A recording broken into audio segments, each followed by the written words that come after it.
Hey, good evening, everybody. This is Adrian with SuspectSky. So, I have an allegedly leaked report regarding this now famous 2004 Nimitz Carrier Strike Group encounter with a UFO that they've nicknamed the Tic Tac. So, this report was just released by the Las Vegas news network KLAS, who claimed that insiders at the Pentagon leaked it to them during a recent trip that they took to Washington, D.C. This document is a confidential analysis of this cat and mouse encounter with the Tic Tac UFO and this carrier strike group, which lasted nearly 2 weeks. And while the report, it doesn't contain the names of its authors, nor any other sort of identifying marks or logos, which is a little suspicious, but it does contain some very specific details regarding the military's equipment, capabilities, and the circumstances surrounding this Tic Tac encounter, which adds a lot to the credibility of this report.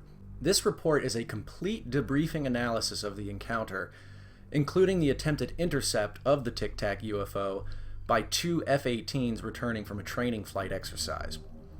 Now, this encounter made huge headlines earlier this year, but until now, there's been relatively little new information having surfaced regarding this incident. And there are a number of important highlights from this report that I found while digging through this document. First, the object was approximately 46 feet in length, which is slightly shorter in length than the F-18's 60 feet. And this object was able to descend from 60,000 feet in altitude down to 50 feet in a matter of seconds, which is truly remarkable.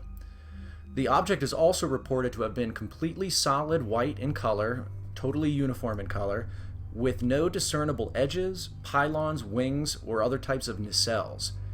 The UFO did react to the pilot's attempts to intercept, conducting these high-speed evasive actions, and thus it did exhibit that it was under some kind of intelligent control.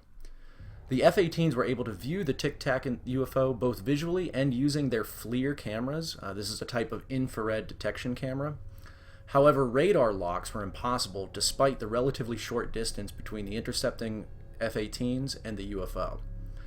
The report goes on to find further assessments, identifying that the UFO was able to remain stationary with almost no variation in altitude, and then dramatically surge outward at tremendous speeds in both the horizontal and the vertical directions. The UFO was perfectly uniform in structure, and there was no apparent way, no visible method for the UFO to generate lift or exhaust, and there were no apparent control or sensor surfaces or apparatuses visible. I mean, this was truly a smooth, tic-tac-like object flying at incredible speeds around this United States Carrier Strike Group. One of the most exciting sections of the report that I found is under the section entitled Encounter with the Water Disturbance. And this is recounting the events as seen by a third F-18. This was a previously unknown F-18 that was running a routine maintenance flight.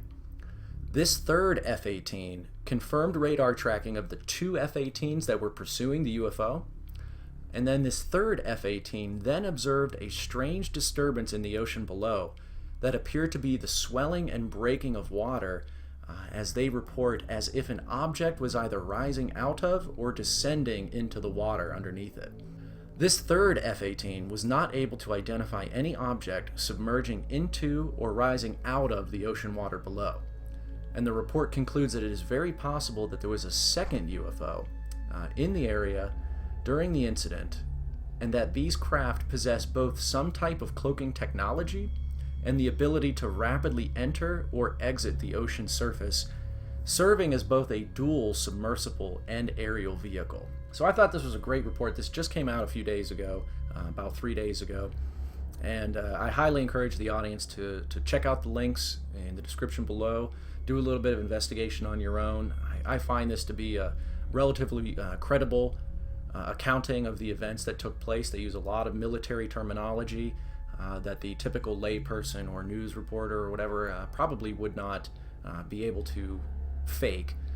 And also just the details around the makeup of the carrier group and the equipment involved seems highly credible and adds a lot of credence to this report.